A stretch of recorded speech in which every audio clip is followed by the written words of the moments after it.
Maria, and today I'm going to talk about Google Alerts. Google Alert is a free tool that tracks pages that contain certain keywords. In this way, it's possible to monitor the web as a whole and to receive alerts in your mailbox containing the selected keywords. It's very useful because you can enter keywords related to company's activities or the topics you are interested in by receiving a notification that alerts you about what happens in your field of interest, giving you new ideas for web content and constant monitoring of your own sector across the web. It's paramount to use it for three fundamental reasons: brand monitoring, mentions tracking, and content creation. The latter, as I said before, enriches your website with new content. Google Alerts also helps you to monitor the most relevant topics even at brand level, the company name, so when your company is mentioned, you will be notified. You can know your competitors' activities, you can find influencers active in your field, and you will always have a constant update on the topics that are useful for your business. Setting up Google Alerts is very simple. Just sign in on Google, set a frequency, themes of interest, language, scan level, local or worldwide, and enter a working email address, and you'll start receiving all that information in your mailbox. SEO management. We are going to talk about SEO and the tools you can use to analyze your website's SEO performances. We all know that analysis is fundamental, and it's even more important when SEO is involved. SEO means all the activities, excluding the paid ones, that aim to optimize the search engine ranking. This will enhance your visibility when people search for keywords that emphasize your company's strengths and the ones that you would like to highlight for them. It's a continuous and evolving study to understand what people search for and what is the best way to answer using techniques consisting mostly of content writing methods in order to be found by your customers. To properly analyze how to organize and write the site contents, you need to use some tools that allow you to know your business, your market, and your competitors. These are all the fundamental elements you need to understand in order to create the best strategy. So, the areas you need to analyze are competitor monitoring, traffic analysis, and ACRP monitoring. As for the competitor monitoring, I suggest two tools, one of which is SEO Zoom. It's mostly a free tool with some paid functions that allow you to analyze your competitor strategies. You can identify some of their searches and performances so you can better understand how to adapt and be more effective. The other tool is SEMrush. This one allows you to view competitors' keywords and searches and analyze them one by one. Both of these tools can greatly help you to increase the number of visitors on your website and so increasing your business. On the traffic analysis front, Google Analytics continues to be one of the best tools. It's a free tool, there is no real need to switch to the paid version, and it's one of the most complete traffic analysis tools, even if it lacks some features that other tools offer. Clearly, being Google the most used search engine, using its own tool has some advantages.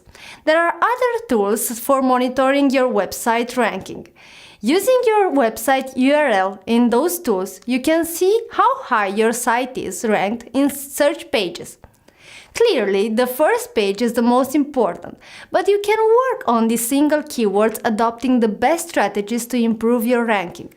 Google also offers the Google Search Console that allows you in-depth analysis on data like demographics, keyword searches, and search hits, but without a user click.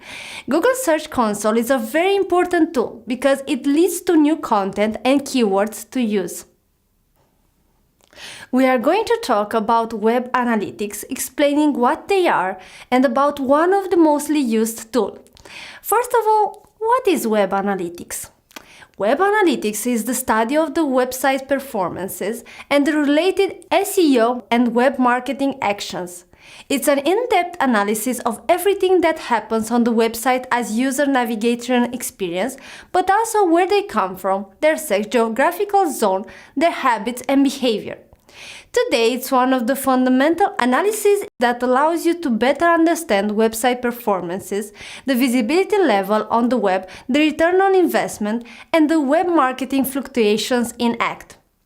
These days, it's very important to observe the user journey so you can adapt your website. For example, optimization for mobile or desktop or even apps. Optimize your site.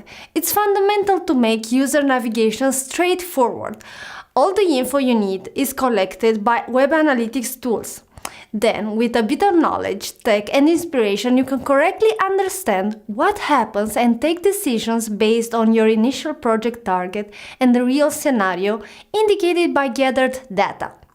The relation between web analytics and communication channels is important because it shows you where to focus your attention on the data that web analytics tools present you. Organic search is the search engine user request that leads to your website. It's a natural action that is called natural positioning because it's not influenced by marketing campaigns, so it's the organic presence of the site in search engines. The paid search is the site ranking in the search engine when you invest a budget. It's a search result that exists only when you pay a search engine campaign. When you end the campaign, those results will no longer be visible, albeit for the organic search results that will always be there with a fluctuating position. Direct traffic is another important communication channel and represents a direct request, meaning the user is looking for your site right in the URL in the browser. We all know social networks and they too can bring traffic to your website. Email represents direct contact between the user and the email address pointed out in the contact page of the site. Referrals are links to your site from other websites. Often, referrals are a marketing strategy, for example, like link exchange. Display advertising is the usage of images to direct the user to your website. Traffic sources is an analysis indicating from what sites the visitors came. Google and Facebook are the bigger sources of traffic in a campaign, but you can also use other services to increase your traffic. Google Analytics allows you to have a deep view of that kind of data. For example, the Facebook section is split in other subsections. The traditional one, the mobile, and the referral section as you saw before. The same is true for Bing, YouTube, and all the other possible traffic sources. The value of that statistic is in the linking between the source and the media type of traffic. The source is the origin of the traffic, the search engine, Google, or an external link. The media type is the kind of traffic, the example, organic search or pay-per-click. The average of this data describes with a good approximation the site's real behavior. The most used tool is Google Analytics. These days, Google has a predominant position in the search engine market all over the world, with few exceptions. So this is the best tool because it is free. There's also a paid version, but it is used by very few specialized people. All the free features are enough for most of you. A Gmail account is all you need to start using it. You also need a tracking code in your site. But it's a very simple task. Based on the skill of the website developer, you can have more or less updated statistics. The most important Google Analytics metrics are user sessions, time on page, visited pages and bounce rate, which is the last page the user visited before he quits the session. Conversions are actions users do on the site that you set as a goal. For example, maybe you would like the user to give you his email in the contact form. In that case, if the conversion is properly set, you have conversion statistics. This one is about sessions, users, and new user. You can see in the pie chart how many are new visitors and how many are returning ones. In this case, you have many new visitors, quite normal for a site with an active campaign, but the number of the returning visitor is pretty good too, which means that even if they discover your site thanks to advertising channels, they came back and will likely do a conversion. The user timings on the site. It's another important data and varies a lot depending on the site's content. As you can see, it's very easy to understand. Higher times means user actions. Maybe he's reading site contents, and over time maybe he will do a purchase if it's an e-commerce site, or request a quotation, or simply fill a contact request. Those are important actions for company business. Clearly, the higher the better. The pages in sessions shows how many pages the user saw and how many sessions is opened. Conversions can be less or more complex, you decide. A conversion can be adding a product to a wish list or a phone call to a number indicated on the site. Here you have the bounce rate, which is what pages the users visited before they quitted. All this data shouldn't be analyzed individually. To better understand the user's behavior, it's fundamental to put them together.